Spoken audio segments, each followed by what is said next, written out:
Assalamualaikum warahmatullahi wabarakatuh. Innal hamdalillah nahmaduhu wa nasta'inuhu wa nastahdi wa natubu ilaih wa na'udzu billahi min syururi anfusina wa sayyiati a'malina may yahdihillahu fala mudhillalah wa may yudlil fala hadiyalah. Asyhadu an la ilaha illallah wahdahu la syarikalah wa asyhadu anna Muhammadan abduhu wa rasuluh.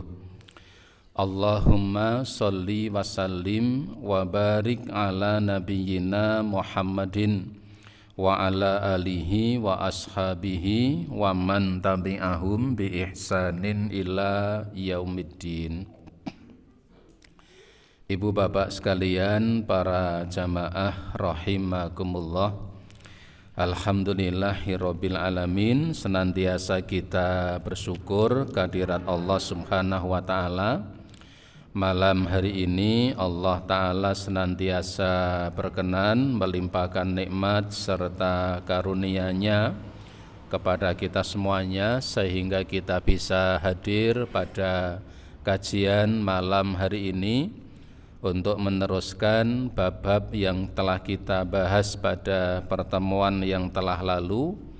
Masih kita pada bab fikih munakahat, hal-hal yang berkaitan dengan pernikahan. Salawat dan salam tidak lupa semoga tercurah atas Nabi Yuna Muhammad sallallahu alaihi wa alihi wasallam, yang semoga terlimpah pula kepada seluruh keluarganya dan semua umatnya yang senantiasa istiqomah di jalan Allah ini sampai hari kiamat kelak. Ibu bapak sekalian, para jamaah rahimakumullah, pada pertemuan kita yang terakhir yaitu kita sampai pada bab yang menjelaskan tentang hak seorang istri yang semestinya ditunaikan oleh suami. Kemarin kita sampai pada pertemuan yang terakhir berkaitan tentang bab ini, yaitu tentang hak seorang istri yang semestinya ditunaikan oleh seorang suami. Ibu bapak sekalian rahimakumullah, pada malam hari ini kita akan bahas bersama satu bab yang sering disalahfahami, pro dan kontra terkait pembahasan ini, yaitu tentang ta'adduduz zaujat, tentang ta'addud dalam pernikahan. Ta'addud atau yang sering dikenal di tempat kita dengan istilah poligami. Poligami atau seorang laki-laki yang beristri lebih dari satu. Ta'addud atau poligami. Ibu bapak, para jamaah rahimakumullah, pembahasan ini tentunya kita ingin melihat secara syar'i berkaitan tentang poligami ini. Karena poligami ini menjadikan seseorang memiliki pemahaman yang berbeda. Ada satu sisi yang memahami poligami ini menjadi sesuatu yang semestinya ditinggalkan. Ada sekelompok orang yang memandang poligami ini dengan pandangan yang sangat sinis, sehingga memiliki satu pemahaman bahwa poligami ini sesuatu yang tidak seharusnya dilakukan. Jadi di satu sisi itu ada yang memandang bahwa poligami itu sesuatu yang tidak semestinya dilakukan. Karena dengan poligami ini bisa memunculkan persoalan dalam rumah tangga. Sehingga kadang-kadang ada orang yang punya satu pemahaman yang tidak adil, sehingga ketika ada seorang kaum muslimin yang melaksanakan poligami ini, akhirnya mendapatkan cibiran atau mendapatkan celaan, ya, karena dianggap ia melakukan sesuatu yang tidak semestinya di satu sisi. Di sisi lain ada sekelompok orang yang memaksakan poligami ini. Ya. Jadi di satu sisi ada sekelompok orang, ya, sekelompok orang yang mencibir dengan poligami ini, sehingga memiliki satu anggapan bahwa poligami ini sesuatu yang tidak semestinya untuk dilakukan. Ini di satu sisi, sehingga memang ada sebuah dikotomi, ada pandangan yang saling bertentangan. Di satu sisi ada seseorang yang tidak membolehkan poligami, ya.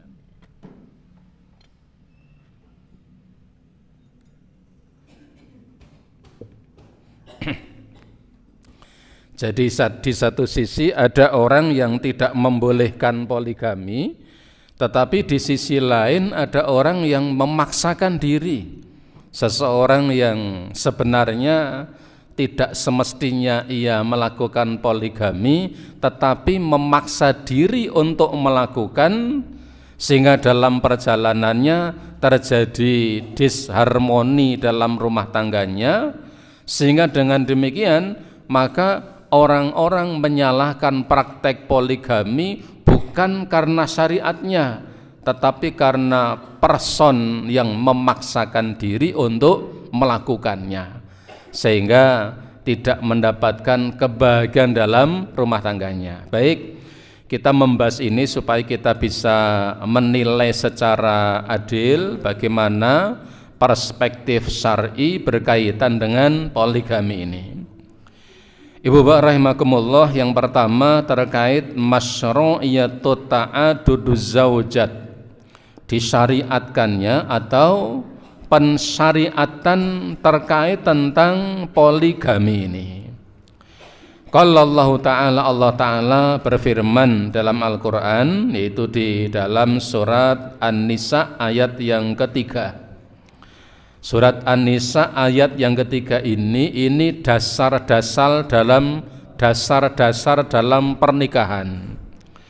Allah Ta'ala berfirman, a'udzubillahi minasyaitonirrajim, wa in khiftum alla tuqsitu fil yatama fankihu ma tabalakum minan nisa'i mathna wa thulatha wa ruba' fa in khiftum alla ta'dilu fawahidatan aw ma malakat aymanukum dzalika adna alla ta'ulu. Allah Ta'ala berfirman, wa in khiftum alla tuqsitu fil yatama, jika kalian takut, jika kalian khawatir, alla tuqsitu, tidak bisa berbuat adil, fil yatama, pada anak-anak yatim yang kalian miliki. Artinya kalau kita buka dalam beberapa kitab tafsir, tadi saya sempat membuka tafsir Al-Munir. Di sana disebutkan bahwa maksud dari ayat ini adalah ketika ada salah seorang di antara kaum muslimin, mereka memiliki anak yatim yang mereka jaga, yang mereka rawat. Lalu ketika anak yatim itu menjadi besar, kemudian orang yang merawat anak yatim ini punya kecenderungan untuk ingin menikahinya. Ya, karena memang itu anak yatim, bukan anaknya sendiri. Nah, ketika seseorang khawatir karena ketika nanti akan menikahi anak yatim yang pernah dirawat dalam waktu yang cukup lama, khawatir nanti tidak bisa berbuat adil jika menikahinya. Mestinya mahar yang diberikan harus sekian misalnya, tetapi karena dia adalah anak yang dirawatnya, ada kecenderungan nanti maharnya cukup murah saja, ya, karena memang sudah dirawat dari semenjak kecil. Jika ada kekhawatiran untuk tidak berbuat adil pada anak yatim yang akan dinikahinya, Allah katakan, fankihu ma tabalakum minan nisa'i, maka nikahilah oleh kalian wanita-wanita yang baik, masna 2, wasulasa 3, waruba'a 4. 2 atau 3 atau 4. Allah memerintahkannya malah langsung 2, ya, 2 atau 3 atau 4. Fa in khiftum alla ta'dilu, dan jika kalian khawatir untuk tidak bisa berbuat adil, jika kalian memiliki istri 2 atau 3 atau 4. Ini kalau dalam kitab tafsir kalimat wa ini bukan ziyadah, bukan tambah, bukan 2 tambah 3 tambah 4. Ya, kalau 2 tambah 3 tambah 4 berarti berapa nih jumlahnya? 9. Ya, wanya ya kalau dimaknai wawu ziyadah menjadi 9. Nikahilah oleh kalian wanita-wanita yang baik yang jumlahnya 9. Itu kalau wawunya wawu ziyadah. Nanti kalau wawunya itu wawu mudha'af, ya, perkalian, nah ini jadi lebih banyak lagi. 2 kali 3 berapa? 6 kali 4 pinten niku? Pinten? 6 kali 4? Wah, 24, 24 ini. Ya, maka kalau di kitab-kitab tafsir itu wawunya itu diberi makna wawunya atau 2 atau 3 atau 4. Jadi Allah menegaskan begitu, kalau kalian ingin menikah sementara kalian memiliki anak yatim yang kalian rawat dari kecil, lalu kalau kalian ingin menikahi anak yatim yang telah kalian rawat dari kecil sampai dewasa itu, kalau kalian khawatir nanti kalian tidak bisa berbuat adil ketika kalian menikahi anak yatim itu, maka solusinya nikahilah wanita lain, bukan anak yatim yang kalian rawat. Nikahilah wanita-wanita lain yang baik bagi kalian, 2 atau 3 atau 4. Fa in khiftum alla ta'dilu, namun jika kalian khawatir nanti tidak bisa berbuat adil ketika istri kalian 2, 3 atau 4, Allah menegaskan ini karena memang tidak mudah untuk bisa berbuat adil jika seorang suami memiliki istri lebih dari 1. Allah katakan fawahidatan, maka cukup 1 orang wanita saja. Kalau kalian khawatir tidak mampu berbuat adil terhadap wanita-wanita yang kalian nikahi 2 atau 3 atau 4, fawahidatan, maka nikahilah 1 wanita saja, au ma malakat aimanukum, atau kalian cukup menggauli, mengumpuli malakat aimanukum, budak-budak yang kalian miliki.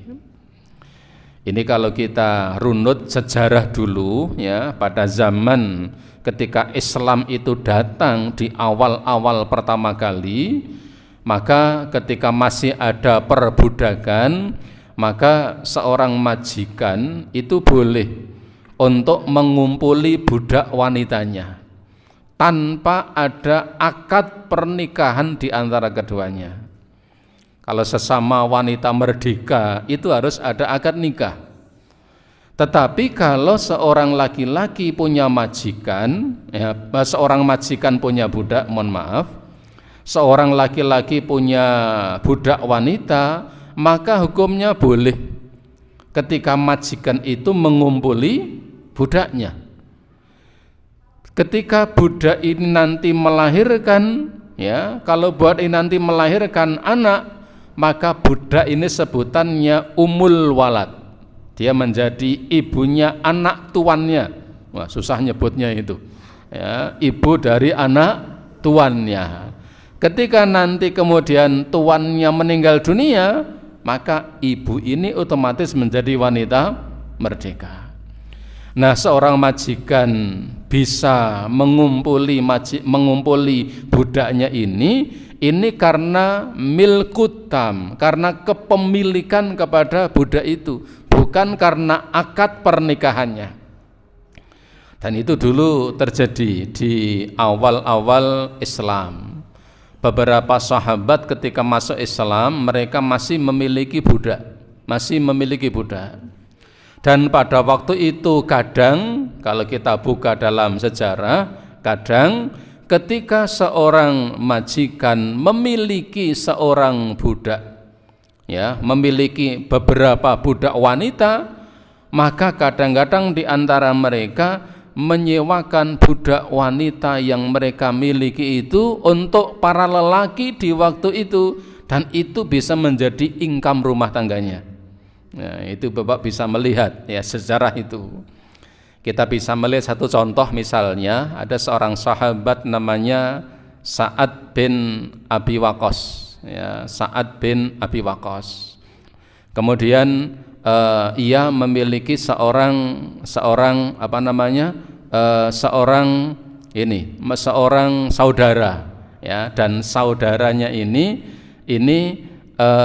memiliki anak, ya, mohon maaf, bukan Sa'ad bin Waqqas, saya lupa namanya. Jadi ia ini memiliki seorang saudara, dan saudaranya ini ternyata memiliki anak dari seorang budak, ya, seorang budak.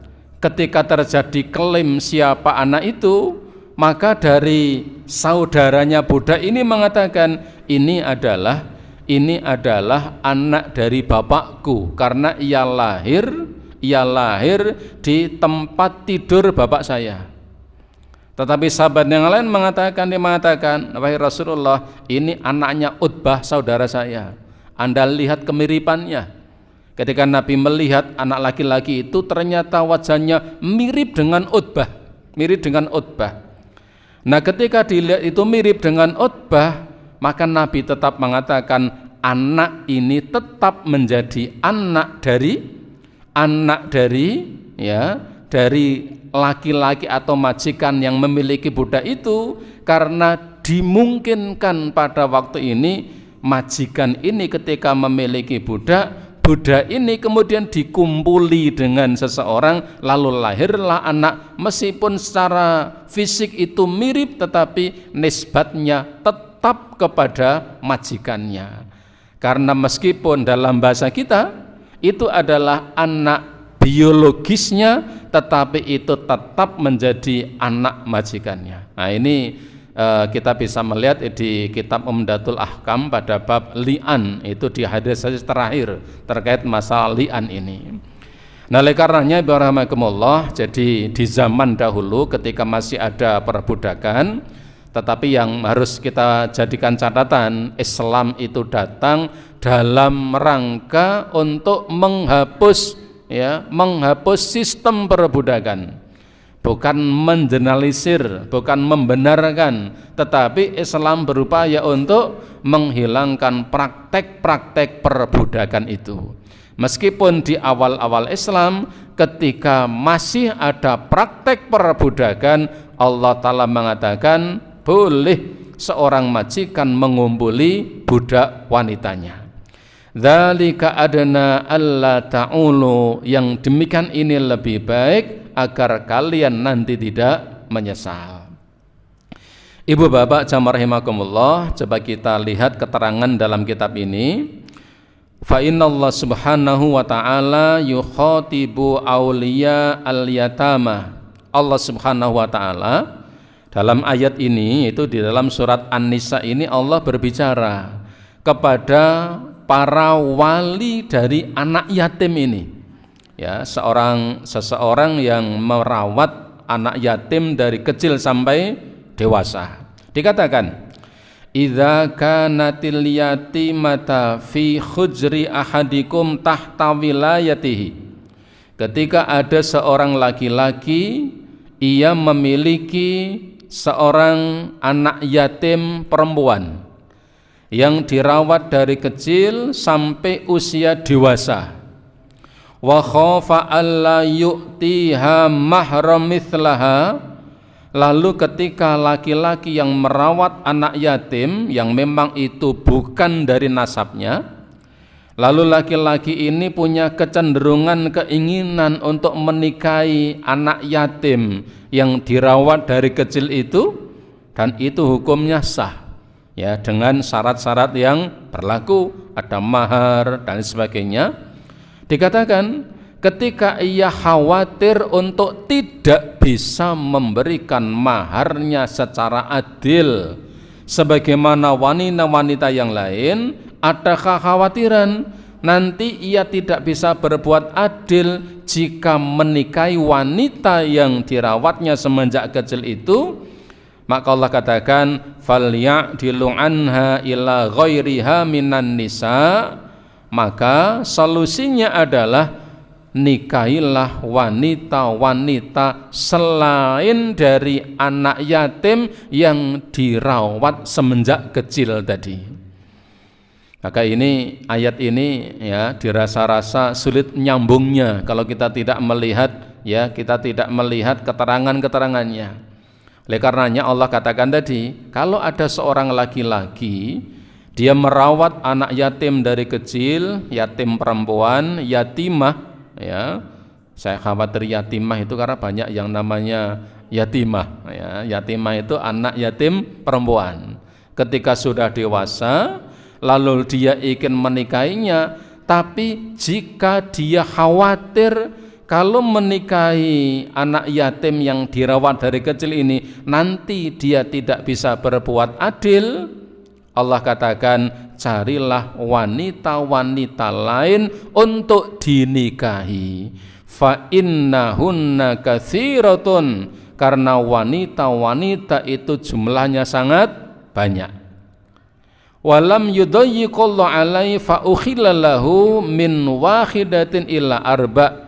Dan Allah Subhanahu wa taala tidak mempersempit ruang gerak kaum laki-laki sehingga dihalalkan untuk menikahi wanita dari 1 sampai jumlahnya maksimal 4. Ini di dalam ayat ini ya, ada matsna wa thulatsa wa ruba'. Fa in khafa ayyajura idza tazawwaja aktsaru min wahidatin. Ketika seorang laki-laki itu khawatir, takut untuk berbuat ayyajura, untuk berbuat yang buruk, tidak adil. Kalau seorang laki-laki khawatir untuk khawatir tidak bisa berbuat adil, khawatir nanti berbuat buruk ketika menikahi wanita lebih dari 1, fawajaba alaihi, maka wajib hukumnya ayyaqtasira ala wahidatin, mencukupkan dengan 1 wanita saja.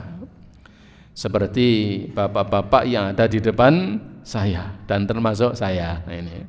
Jadi ketika khawatir tidak bisa berbuat adil ya, berbuat adil, karena ketika misalnya barangkali bapak-bapak guyon dengan istri-istri panjenengan, piye nek aku tambah ya, jawabannya wong kek siji wae ora entek gitu.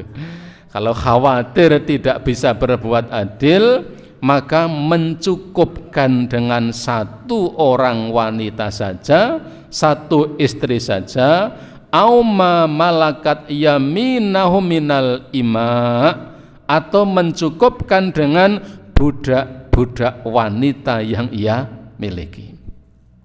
Artinya ayat ini jelas sekali gamblang.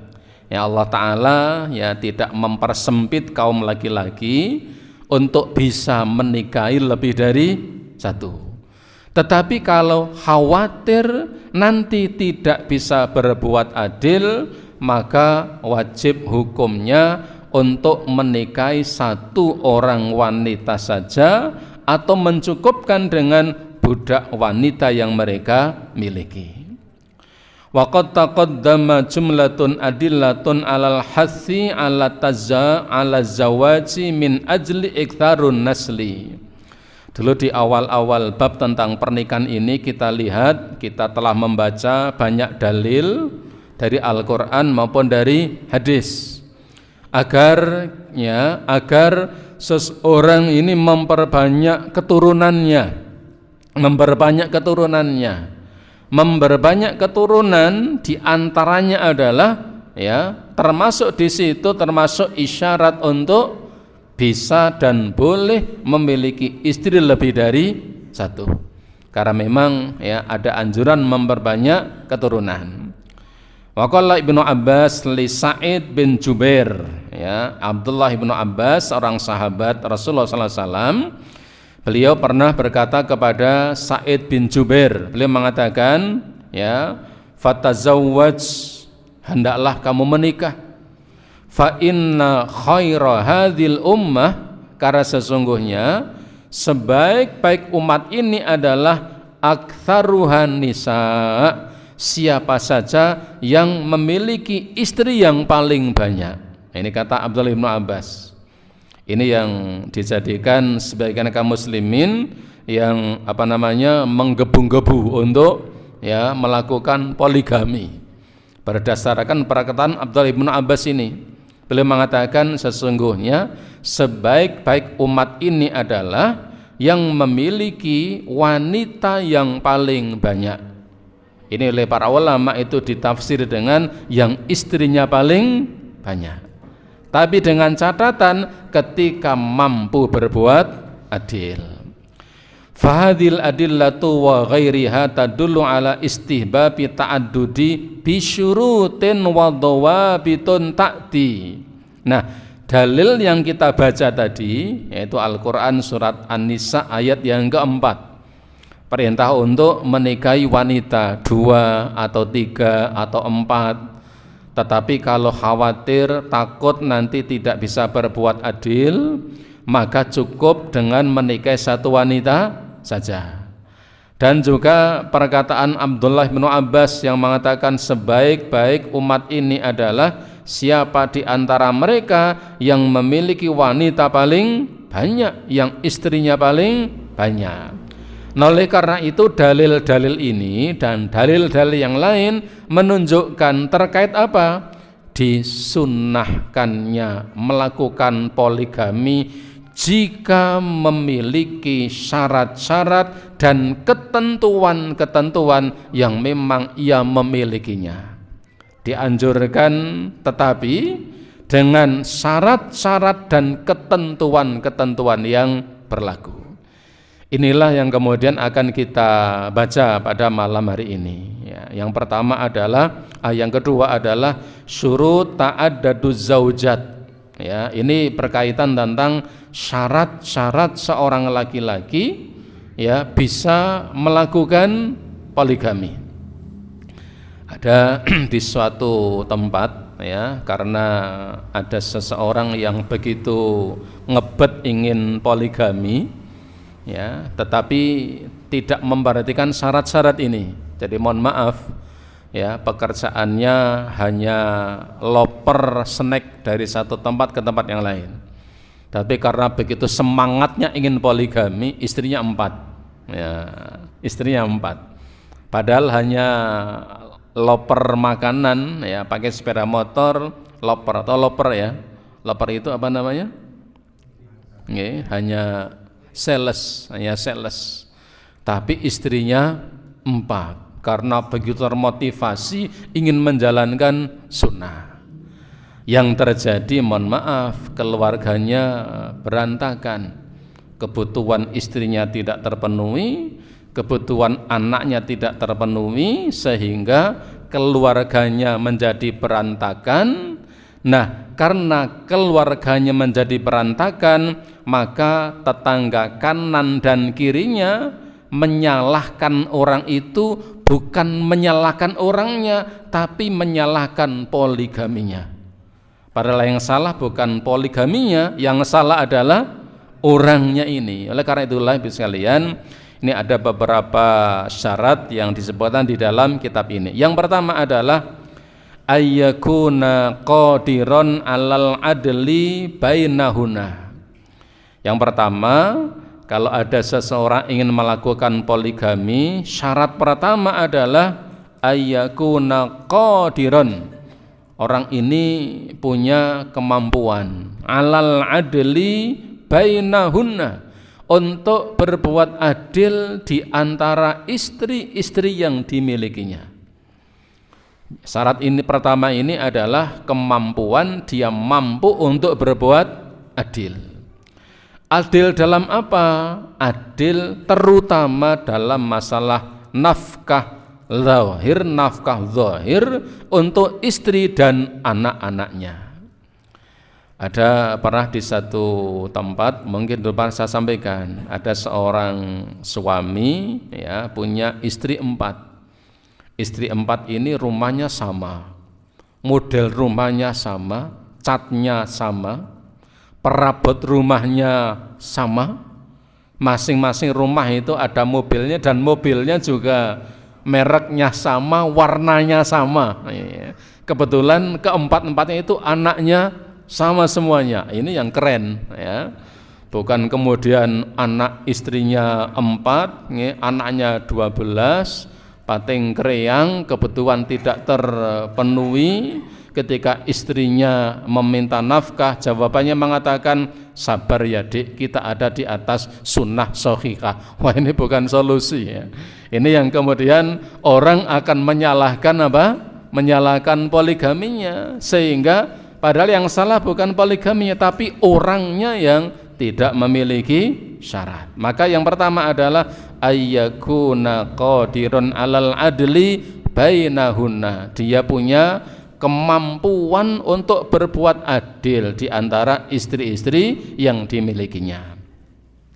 Liqauli ta'ala, ya, berdasarkan firman Allah Ta'ala tadi surat An-Nisa ayat yang keempat, Allah mengatakan fa in khiftum alla ta'dilu fawahidatan, jika kalian khawatir, jika kalian takut tidak bisa berbuat adil ketika memiliki istri lebih dari 2, khawatir nanti tidak bisa berbuat adil, keinginan poligami ada tapi khawatir tidak bisa berbuat adil, kata Allah fawahidatan, maka cukup dengan 1 istri saja.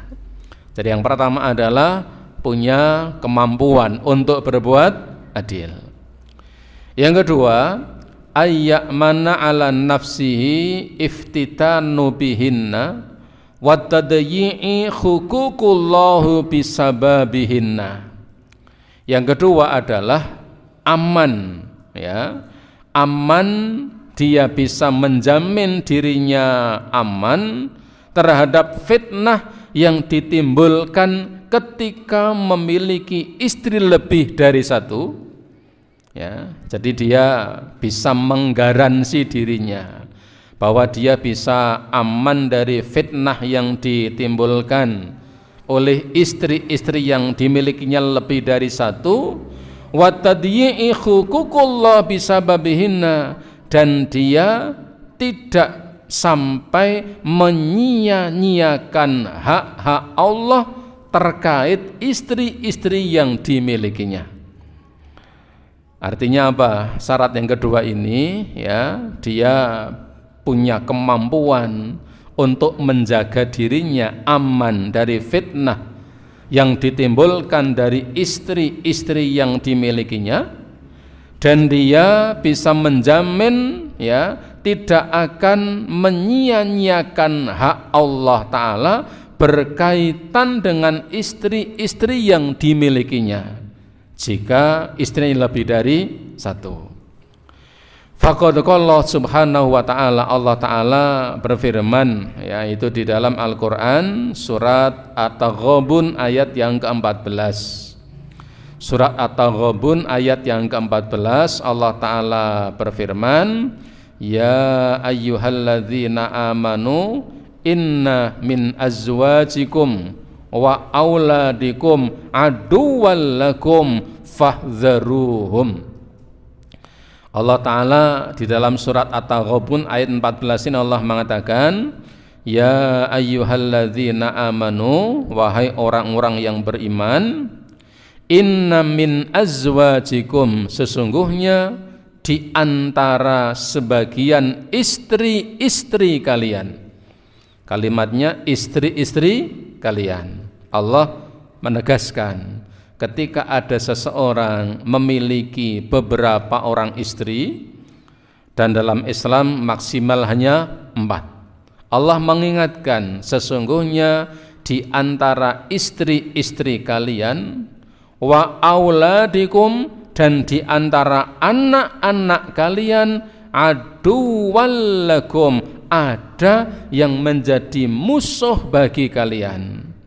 Fahdharuhum, maka waspadalah kalian akan mereka, waspadalah kalian terhadap mereka. Allah mengingatkan bahwa ketika seseorang memiliki istri lebih dari satu, ini bukan perkara yang mudah.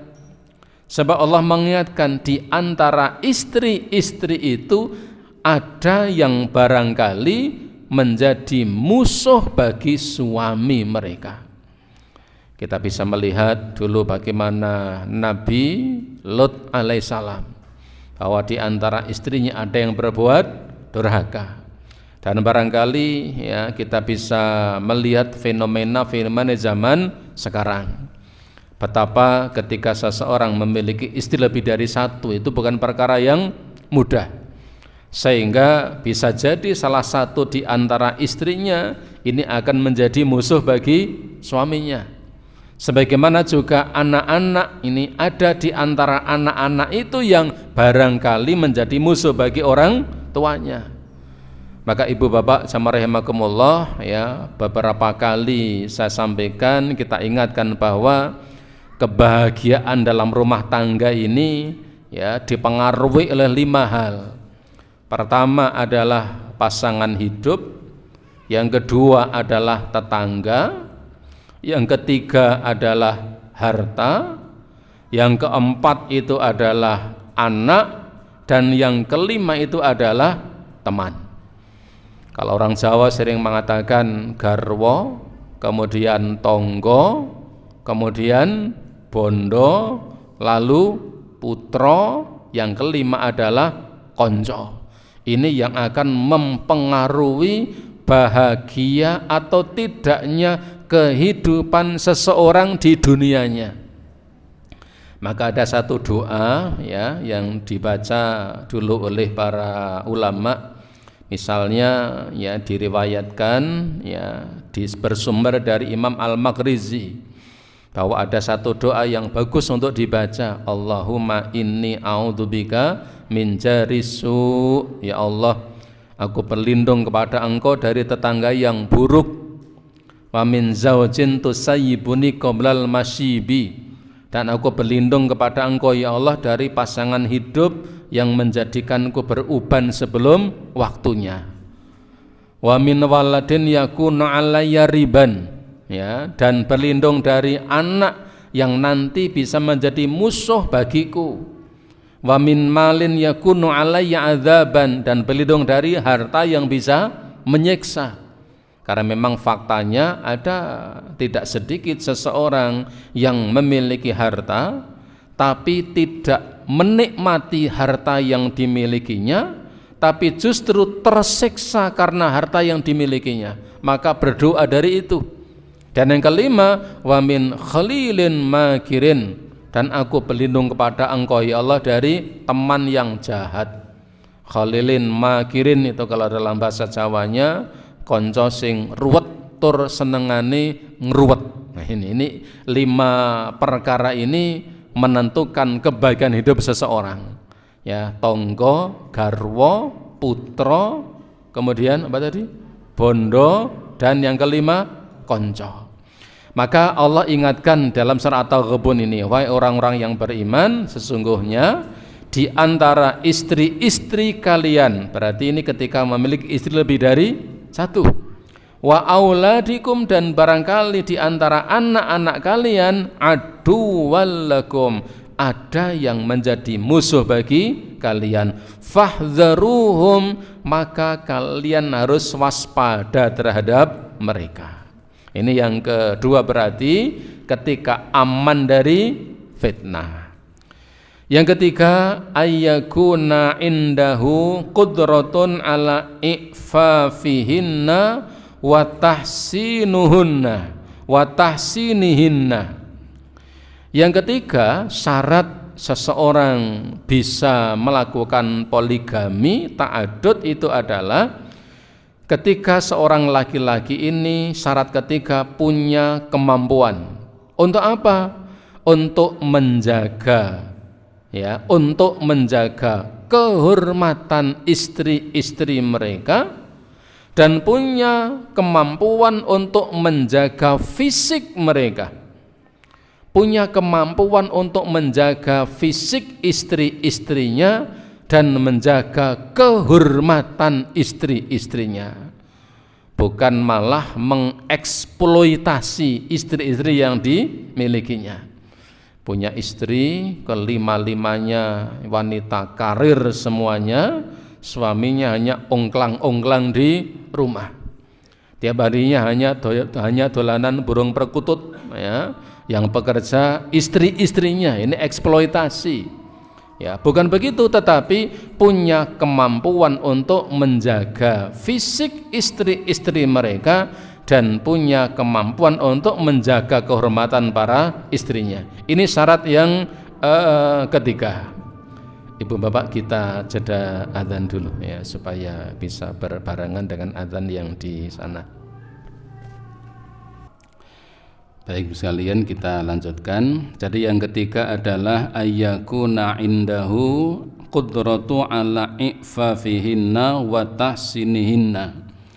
Yang ketiga adalah syarat seseorang bisa melakukan poligami, seorang laki-laki bisa ta'adud atau poligami. Yang ketiga adalah punya kemampuan untuk menjaga fisik istri-istri mereka dan bisa menjaga kehormatan istri-istri mereka. Hatta la yajliba ilaihinna syarr wal fasad, sehingga para istri yang dimilikinya nanti ini tidak sampai terjerembab ke dalam perbuatan-perbuatan yang buruk dan perbuatan-perbuatan yang merusak, menimbulkan kerusakan. Fallahu la yuhibbul fasad, karena Allah Subhanahu wa taala tidak menyukai kerusakan. Waqad qala Nabi, dan Nabi sallallahu alaihi wasallam beliau mengatakan, ya ma'syaras sabab, wahai sekalian kaum pemuda, manistata'a minkumul ba'ah falyatazawwaj, siapa di antara kalian yang sudah memiliki kemampuan, ya, kemampuan dalam arti yang seluas-luasnya, kemampuan secara fisik, kemampuan secara mental, dia nanti mampu untuk menjaga istrinya dari perkara-perkara yang merusaknya, menjaga kehormatan istrinya, kemampuan memberikan nafkah, ya, maka Nabi mengatakan fal yatazawwaj, maka hendaklah ia menikah. Yang keempat, ibu rahimakumullah, yang keempat ini lebih spesifik lagi, lebih spesifik lagi. Ayyakuna biwas'ihil infaqu alaihinna. Yang keempat adalah memiliki keluasan dalam masalah rizki untuk menafkahi istri-istri mereka.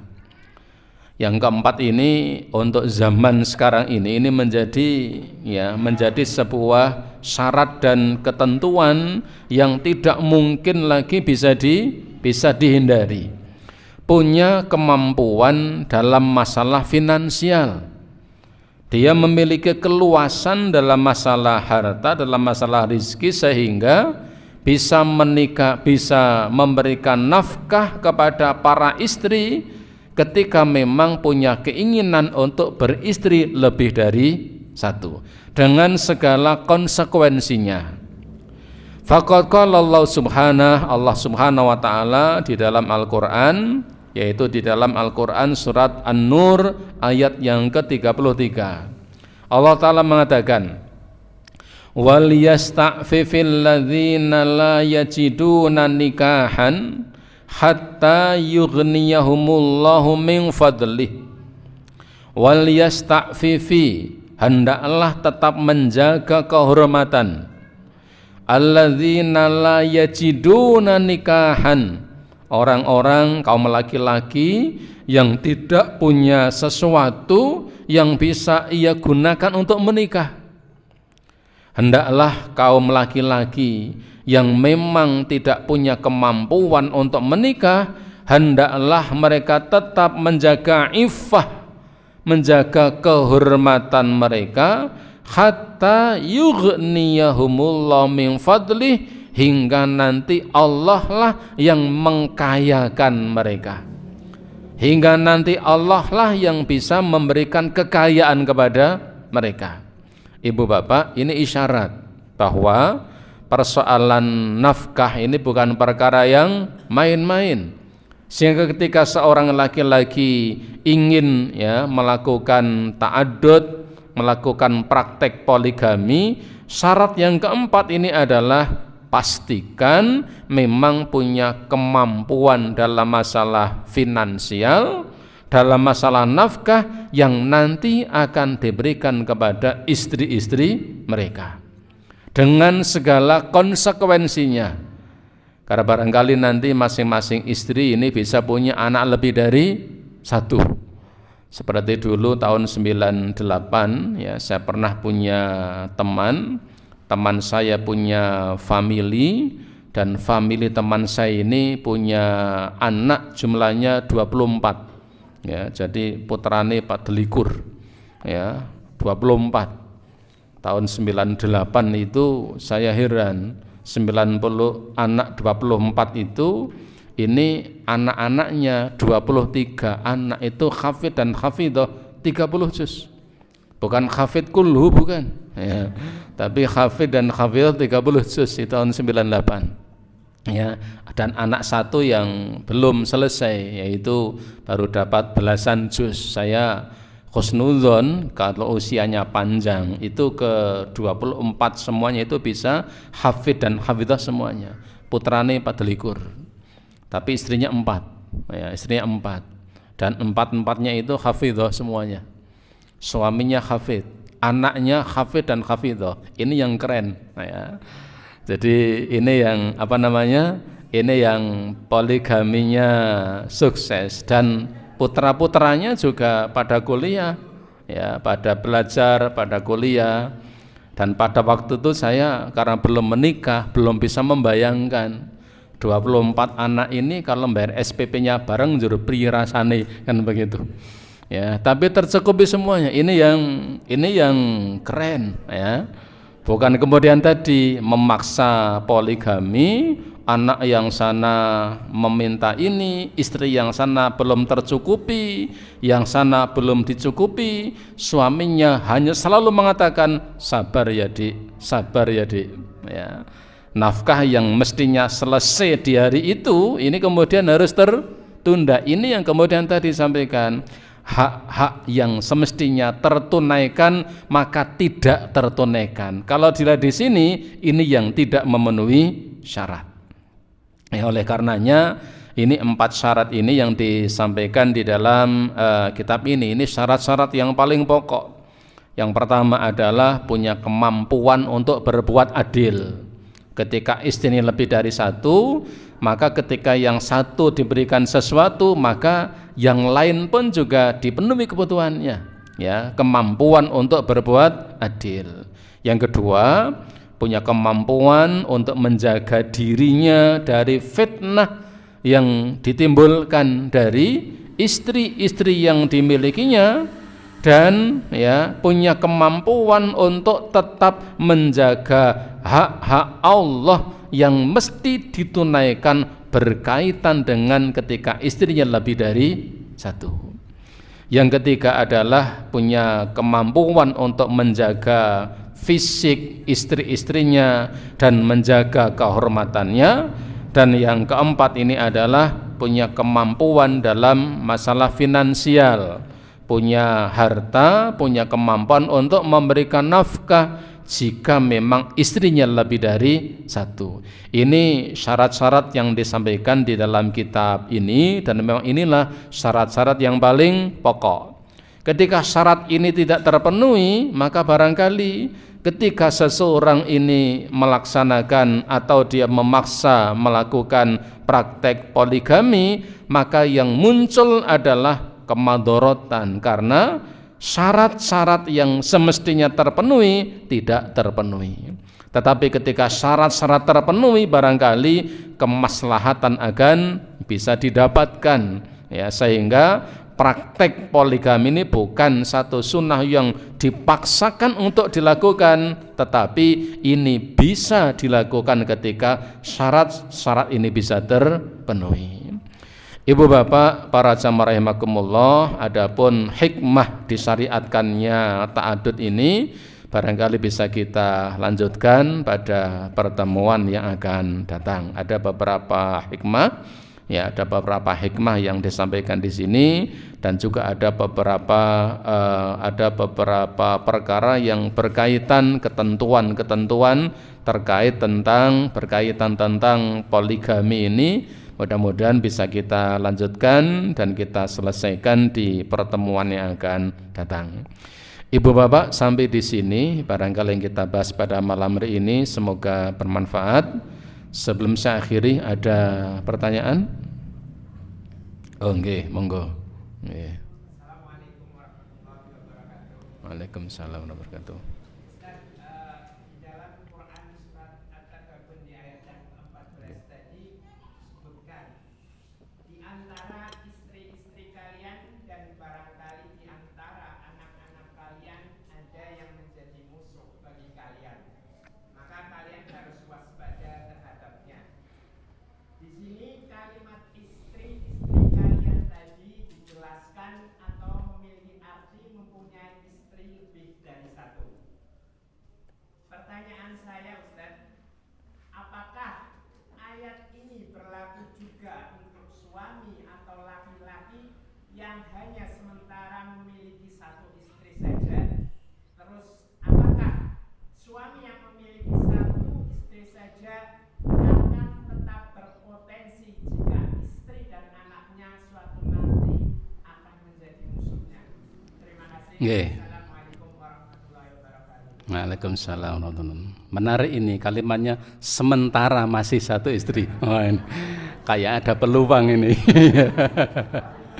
Ya, jadi sekalian, jadi begini, kalau kita kembalikan kepada kaidah-kaidah dalam tafsir, ada satu kaidah begini, al-ibrah bi umumil alfat la bi khususil asbab.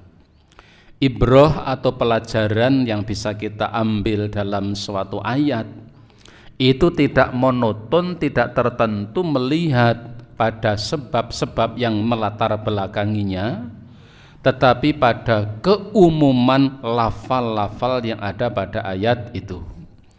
Nah, di sini Allah Ta'ala ingatkan kepada kita, wahai orang-orang yang beriman, sesungguhnya di antara istri-istri kalian dan di antara anak-anak kalian aduwan. Kalau kita lihat ayatnya ini, Allah sangat bijaksana. Allah katakan ada azwaj, istri-istri lebih dari satu. Ada aulad, anak-anak lebih dari satu. Allah katakan aduan, satu. Barangkali salah satu di antara mereka ada yang menjadi musuh bagi kalian. Allah ingatkan, fahdharuhum, oleh karenanya kalian harus waspada atas mereka.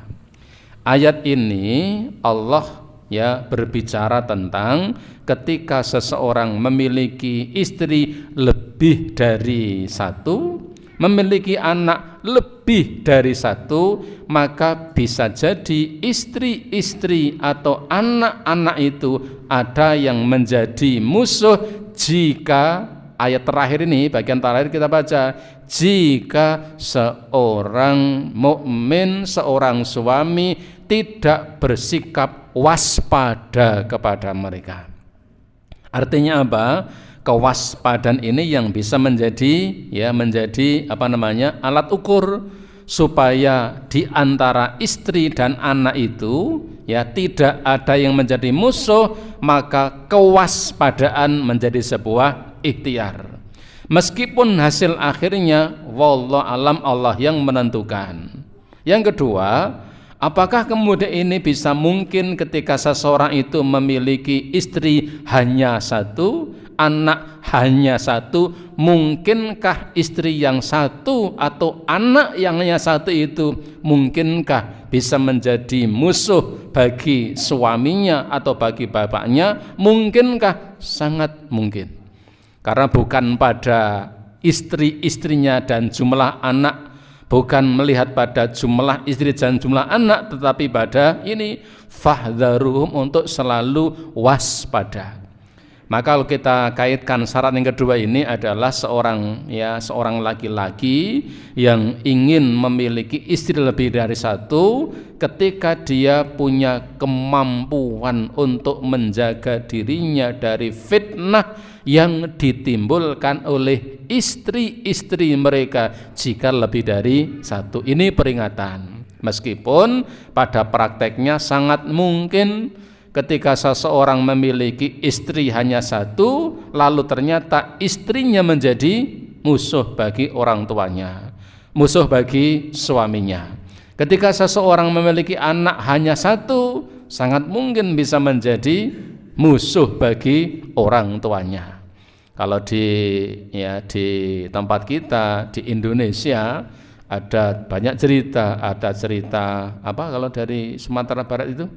Malin kondang ya, meskipun walam bener apa ora ya, tetapi sangat mungkin meskipun anaknya satu dan menjadi musuh bagi orang tuanya, dan kejadian demi kejadian cukup menjadi satu peringatan bagi kita. Dulu ada di satu tempat ya, masih ya di seputaran Kabupaten Temanggung ini, punya anak hanya satu orang, hanya satu anak sematawayang. Orang tuanya petani. Pada waktu itu anaknya meminta pada bapaknya suruh membelikan sepeda motor baru.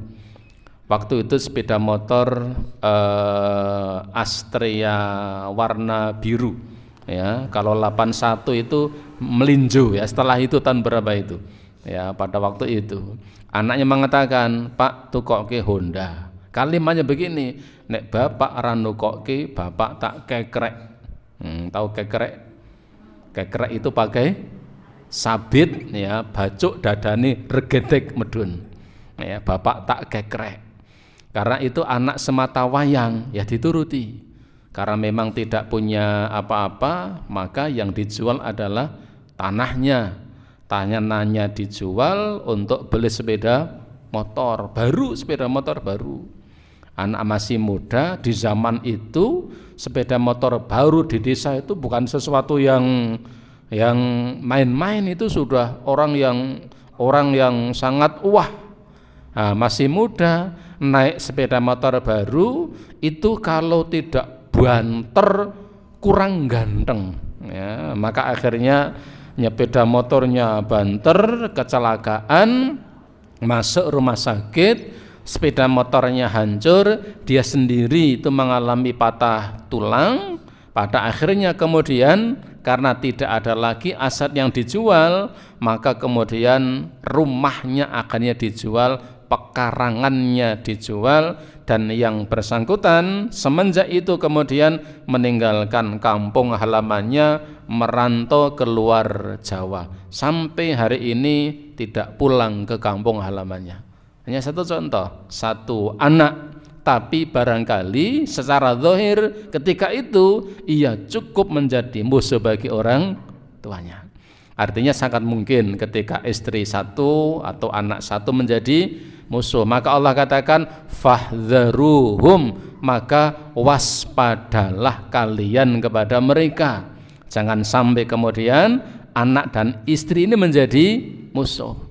Nah, kalau di ayat yang lain, ayat yang sangat terkenal, sangat familiar, ku anfusakum wa ahlikum nara. Perintah untuk benar-benar menjaga keluarga kita dari api neraka.